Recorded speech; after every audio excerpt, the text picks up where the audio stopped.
Georgia nearly outlawed football in 1897. They came close to ending football in their state not long after football had just started in 1892, and the story of what happened is part of Georgia football legend. The story goes that in 1897, a young man, Richard von Gammon, was killed in a football game against Virginia. Virginia ran a mass play, typical of football at the time, and von Gammon threw himself into the fray. From the Atlanta Journal, November 1st, 1897, an explanation of the play. Gammon was playing back of the Georgia line about 15 yards. He rushed into the mass of humanity and collided with the Virginia interference. In endeavoring to stop Hill, the ball carrier, Gammon missed his mark and fell heavily upon his head, his chin striking the ground first. The two teams tripped and fell on him. When the umpire blew his whistle for resumption of play, all jumped quickly to their places except Gammon. A glance at his countenance told that he was dangerously hurt, and medical aid was quickly summoned. A comrade stooped over Gammon and begged that he would say something. He raised his eyes in mute appeal. His lips quivered, but he could not speak.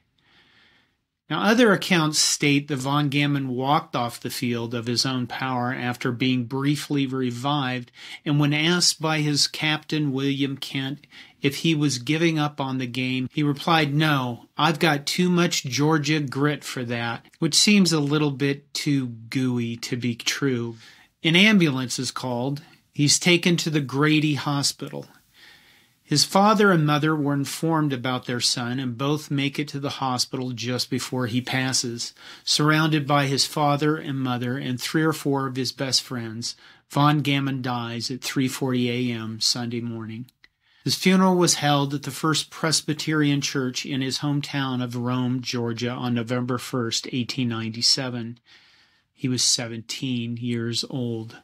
The physicians attribute his death to the concussion of the brain produced by a terrible fall or lick on the head. The response to his death is swift. Georgia disbands their football team as several players quit. Mercer and Georgia Tech also disband their teams. The Atlanta City Council passes an ordinance banning football in the city. Virginia considers stopping, but ultimately continues to play football. The Georgia Senate proposes an anti-football bill on November 1st, 1897, just one day after von Gammon's death. The Georgia House introduces an anti-football of its own on November 4th. Both of these bills made football unlawful in Georgia, including making it a misdemeanor to play. The House passes its bill by the lopsided vote of 91-3. The Senate passes their version on November 18th by a decisive 31-4. Everyone, it seems, is for the outlawing of football. Meanwhile, Rosalind Burns Gammon, Richard von Gammon's mother, has written a letter to her state representative, James B. Nevin, who represented Floyd County and Rome in the Georgia House. The letter is printed in the Atlanta Constitution on November 5th, 1897. The letter from Mrs. von Gammon goes as follows.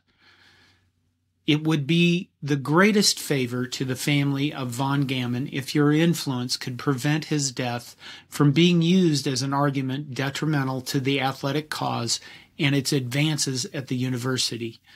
His love for his college and his interest in all manly sports, without which he deemed the highest type of manhood impossible, is well known by his classmates and friends, and it would be inexpressibly sad to have the cause he held so dear injured by his sacrifice. Grant me the right to request that my boy's death should not be used to defeat the most cherished object of his life. Dr. Hurdy's article in the Constitution of November 2nd is timely, and the authorities of the university can be trusted to make all needed changes and for all possible consideration pertaining to the welfare of its students if they are given the means and the confidence their loyalty and high sense of duty should deserve. Yours most respectfully, and it's signed in the newspaper, Von Gammon's mother, Rome, Georgia, November 2nd, 1897. Mrs. Von Gammon refers to Dr. Charles Hurdy, who is regarded as the father of Georgia football because he had been exposed to football while studying at Johns Hopkins University in Baltimore, Maryland, and then returned to his native Georgia as a professor and began football at the University of Georgia. Dr. Hurdy's statement was printed at the same time as Mrs. Von Gammon's letter, and it states, "It stands as a fact which cannot be contradicted that actual physical exercise is an absolute necessity. Even in cases of sickness, one of the best treatments a physician can give is to take exercise. Over 300 young men confined to their books with no well-directed exercise would, in a year or two, present a pitiful figure. It is in consequences of this that college faculties are forced into all kinds of schemes to give regulated and active exercise to their students. Some colleges, in order to avoid the rough forms of field sports, have large grounds for physical exercise as well as thoroughly equipped gymnasiums. Even then, certain forms of field sports are necessary." Now note that neither the mother's letter nor Dr. Hurdy's letter specifically mentioned football. The mother stated his love for his college and his interest in all manly sports, while Dr. Hurdy mentions certain forms of field sports are necessary. Just a point of interest. After Von Gammon's mother has her letter published, Georgia Governor William Yates Atkinson vetoes the anti-football bill. Atkinson stated that he believed the bill went beyond the proper limits of legislation, ignored the rights of parents, violated sound legislative policy, and opposed a fundamental principle of the government. What seems to be rarely mentioned when this story is told is that the Georgia legislature tried to override the veto. The Georgia House moved to override on the same day Atkinson issued his veto.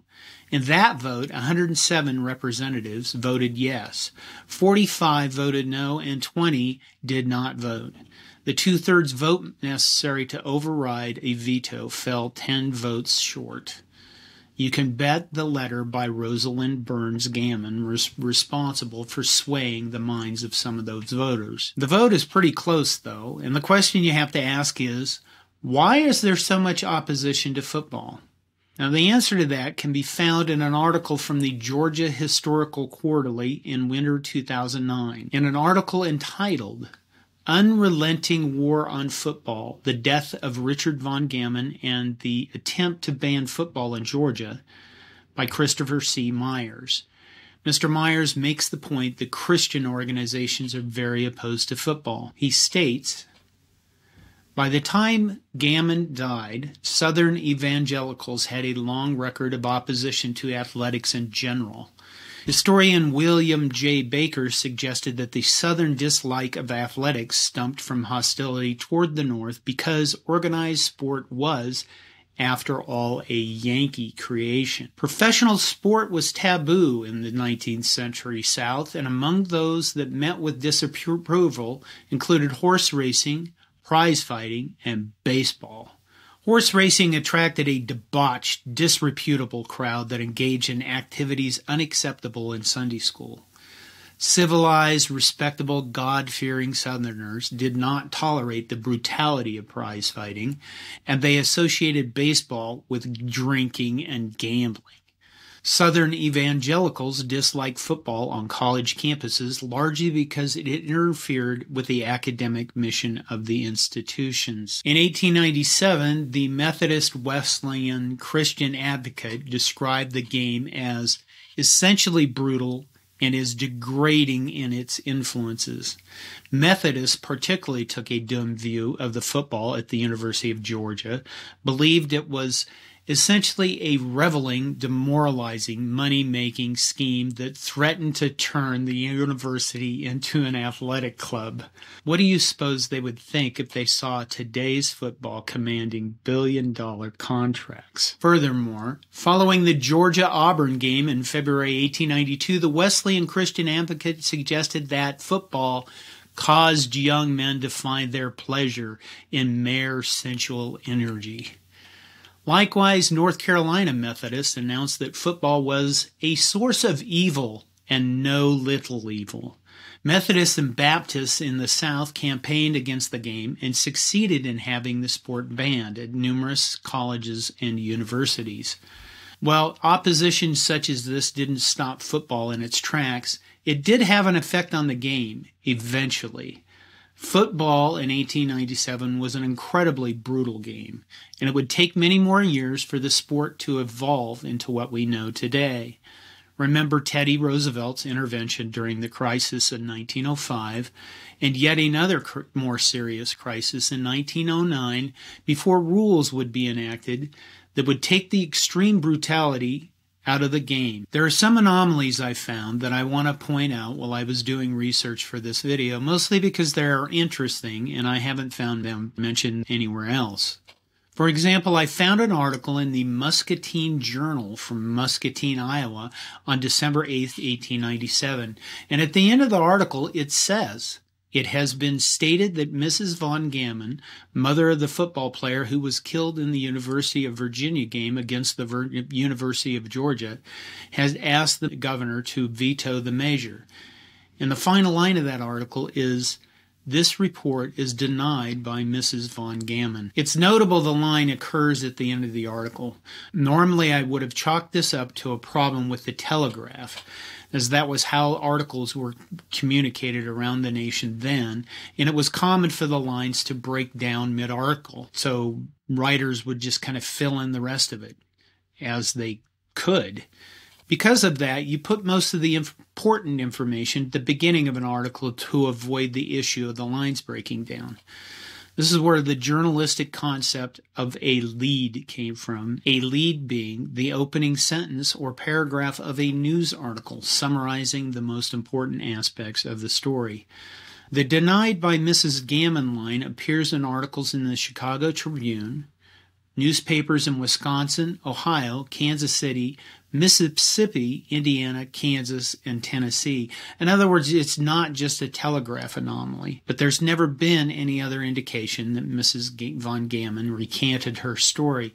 There are also alternate claims made about the contents of her letter. From the Baltimore Sun, December 6, 1897, in an article it states in regards to Von Gammon's letter, she calls the governor's attention to the fact that two of her son's schoolmates, William Reynolds and Arthur Gochkins, recently met accidental deaths, one by falling over a precipice and one by falling downstairs. Mrs. Von Gammon asks if it is not as sensible for the legislature to abolish precipices and stairways on account of these deaths as it is to abolish football because of the death of her son. Another from The World, a New York newspaper, on December 6, 1897. It states, "One of the most forcible arguments for the veto is contained in the following paragraph from Mrs. Von Gammon's letter to the governor. You are confronted with the proposition whether the game is of such a character as should be prohibited by law in the interests of society. In answer, unquestionably, it is not. In the first place, the condition necessary to its highest development are total abstinence from intoxicating and stimulating drugs, alcohol or otherwise, as well from cigarettes and tobacco in any form. Strict regard for proper and healthiest diet and for all the laws of health, persistent regularity in the hours of going to bed, and absolute purity of life." So, were there multiple versions of the letter, or is this just the media playing loose with the letter's contents to further their own cause? Mrs. Von Gammon died on November 1st, 1904, at the age of 53, just a few years after the death of her son. In 1921, the University of Virginia presented a bronze plaque to the University of Georgia commemorating the Von Gammon incident.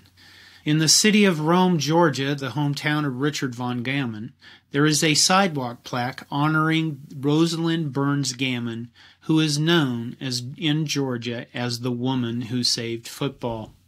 And that is the story of how football was saved for the state of Georgia. Can you imagine college football without the Georgia Bulldogs? The Georgia Tech Yellow Jackets? Even if you're a hater of the Georgia Bulldogs, you'd have to admit you'd miss playing them for the rivalry's sake. There are many more college football stories to tell, and I plan on doing so on this channel. I hope you like them, and I hope you've subscribed and stay tuned for more. Please share them with your friends who might be interested in either history or college football so this channel can grow. This is John Johnston with Hardcore College Football History. Thank you.